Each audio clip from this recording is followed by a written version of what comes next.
Olá, meu nome é Afonso Nilson, eu sou dramaturgo, escritor e professor de teatro. E este é um vídeo que faz parte da contrapartida social do projeto Publicação e Distribuição em Livro do texto teatral O Traidor. É um projeto financiado pelo Ministério da Cultura através da Lei Aldir Blanc em Laranjeiras do Sul. O livro foi lançado agora no início de 2025 e esse texto, esse vídeo é para falar um pouquinho sobre como foi o processo de criação, qual a temática, quais foram algumas das etapas do projeto, para que o público possa ter uma visão mais geral e mais acessível sobre o que aconteceu e o que foi realizado com os recursos dessa lei tão importante para o país. O texto teatral O Traidor teve uma primeira leitura dramática em 2024, através de um projeto da Federação Catarinense de Teatro, um projeto chamado Rosa dos Ventos, em que foram realizadas várias leituras dramáticas de dramaturgos contemporâneos, e O Traidor foi um dos textos selecionados, foi lido em Florianópolis por vários atores, teve uma boa acolhida. E pensando nessa boa acolhida, eu pensei em publicar esse texto em livro, né, o que eu acabei de realizar a partir com os recursos da Lei Aldir Blanc. Pensando sobre o texto, né, uma das questões que foi colocada é que é um texto bastante chocante, forte, pesado até, por se tratar de questões relacionadas à tortura. Né? É um texto que fala sobre a ditadura militar, mas sobre uma questão bastante específica da ditadura militar. É um tipo de tortura bastante recorrente, com muita documentação, com farta documentação, mas que assinala um tipo de soldado, um tipo de torturador muito específico, que é o torturador de crianças. Durante a ditadura, várias crianças foram usadas como estratégia de consecução de depoimentos dos seus pais presos, né, sequestrados e torturados. Então, esses torturadores, né, faziam diversas tipos de torturas com as crianças na frente dos pais para conseguir as informações. A pergunta que eu me faço no texto O Traidor é: o que é um soldado? Que tipo de funcionário público é pago para ter esse tipo de função? E se existe algum tipo de consciência ou de reflexão por parte dessas pessoas, desses funcionários públicos, sobre o modo de vida que eles escolheram para levar. Essas escolhas, porque é uma escolha entre torturar e não torturar, entre assassinar e esconder corpos ou não. Né? Como uma pessoa paga pelo governo pode ter essa concepção de lealdade à pátria, sendo que essas são suas funções de que comprovam a sua lealdade, a sua eficácia. Então, essas são questões que eu levanto no texto O Traidor. É claro, embora eu fale sobre a ditadura militar brasileira, O Traidor não é um texto que fala especificamente sobre os soldados da ditadura militar brasileira. Ele fala sobre os soldados em geral, sobre o soldado que chacina populações indefesas em Gaza, sobre o soldado nazista que aperta o botão da câmara de gás, sobre todos os massacres e genocídios ao longo da história em que forças militares massacram povos indefesos, massacram crianças, idosos, de uma maneira absolutamente cruel e desumana. Né? Eu pergunto essencialmente o que é um soldado e, mais especificamente, para quem ele trabalha.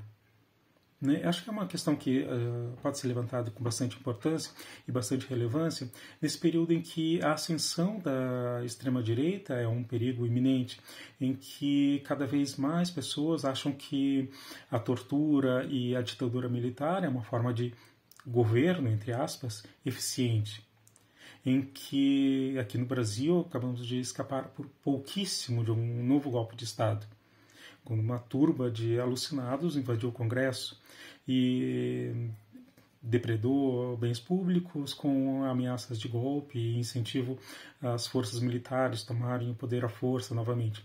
Então, acho que é um texto atual, nesse momento em que a gente corre, em que a democracia corre perigo, em que os artistas são tidos como inimigos de uma certa classe, de uma certa ideia de um cidadão de bem.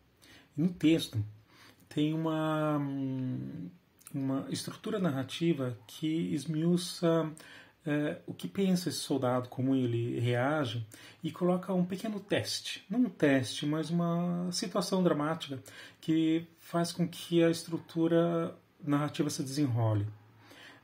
Esse soldado, né, ele é tido como um soldado exemplar porque ele obedece sem pensar. Ele faz tudo que mandam, sem questionar, sem nenhum questionamento moral, sem peso na consciência. Ele apenas obedece. Então ele é tido como um soldado exemplar e com isso ele está sempre subindo de cargo. Então ele começa como escrivão, faz o registro das torturas, e aos poucos ele sobe de cargo até ter um centro de tortura só dele, onde ele tortura as crianças. Acontece, para que a história se desenrole, acaba indo parar nas mãos dele um parente. E esse parente, por um acaso do destino, acaba desaparecendo. E então, uma parente mais próxima, a mãe começa a buscar por esse parente perdido. Ela, como tantas outras mães que fizeram isso na ditadura e foram igualmente perseguidas, e muitas foram sequestradas, eliminadas, torturadas. Então acontece exatamente isso. A um dado momento, a mãe desse soldado torturador cai nas mãos dele, nas mãos do próprio torturador. E ele precisa fazer uma escolha muito difícil. Se ele será fiel à pátria, aos seus comandantes, ou se ele será fiel aos laços de afeto e sangue que norteiam a sua existência. Qual será a escolha? Né? Qual será a escolha que um soldado leal conseguiria fazer? E leal a quem? Leal à pátria? Leal aos seus?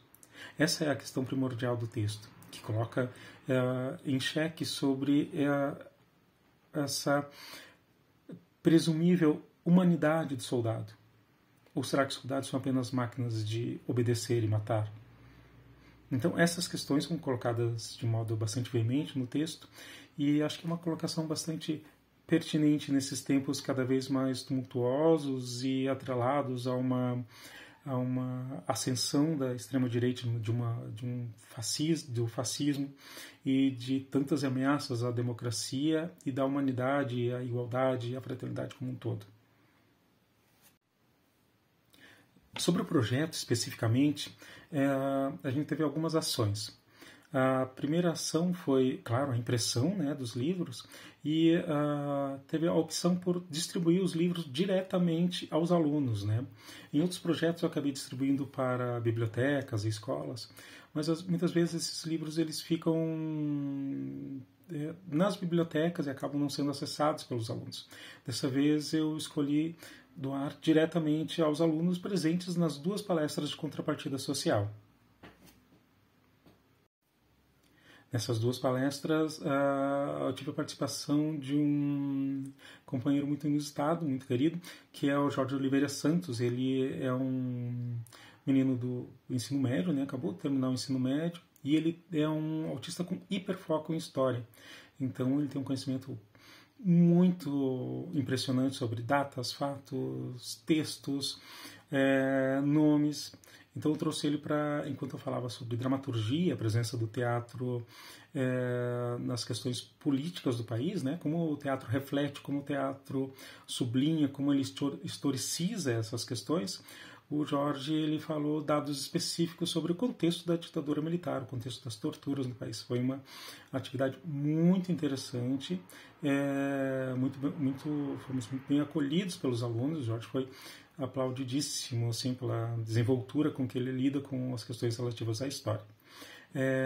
E no projeto, então, nós distribuímos 30 livros por palestra, mais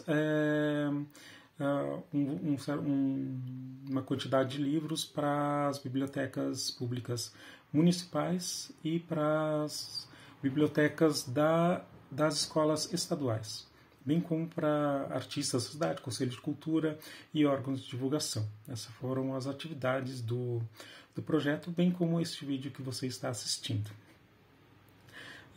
Muito obrigado pela atenção. Se você tiver interesse em ler o texto O Traidor, né, a primeira tiragem foi distribuída gratuitamente na cidade de Laranjeiras do Sul, mas o livro também está disponível agora em plataformas online, né, tanto na versão física quanto na versão digital. Então basta procurar na livraria de sua preferência e o livro estará lá com impressão sob demanda. Muito obrigado, sigam nossas páginas, tem um site também, caso você queira saber mais sobre a minha obra, chama www.alfonsonilson.com. Se tiver interesse, tem outros livros e outros textos e vídeos que possam ser do seu interesse, já que você chegou neste vídeo. Muito obrigado.